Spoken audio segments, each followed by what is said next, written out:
लेकिन वो लोग सब के सब चाहते ही यही थे कि आप अपनी तहजीब व सकाफत से कट जाएं और आप सोसाइटी विदाउट कल्चर बन जाएं।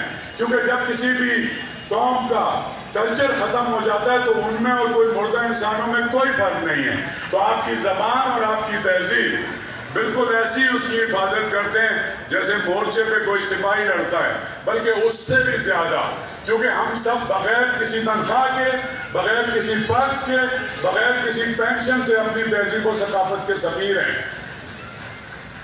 बस हमारा शौक़ है कि यहाँ आएँ और रौनक में इजाफा भी बने, रौनक देखें भी। उर्दू से हमें मोहब्बत है, उर्दू किताबें लाए हैं, किताबें भी साथ बेच भी रहे हैं, पढ़ भी रहे हैं, देख भी रहे हैं। आपका कंगले का बंगला बहुत मशहूर हुआ, मशहूर है अल्हम्दुलिल्लाह। तो क्या आपने सोच के और क्या था आपकी थिंकिंग इसमें? बस ये एक कहानी थी, सच्ची कहानी थी, उसे फिर मैंने बढ़ा दिया, नावल के हो गया वो। नावल के अंदाज में इंशाल्लाह अल्हम्दुलिल्लाह बहुत अच्छी, लोग पसंद कर रहे हैं, जो पढ़ता है वो तारीफ़ करता है।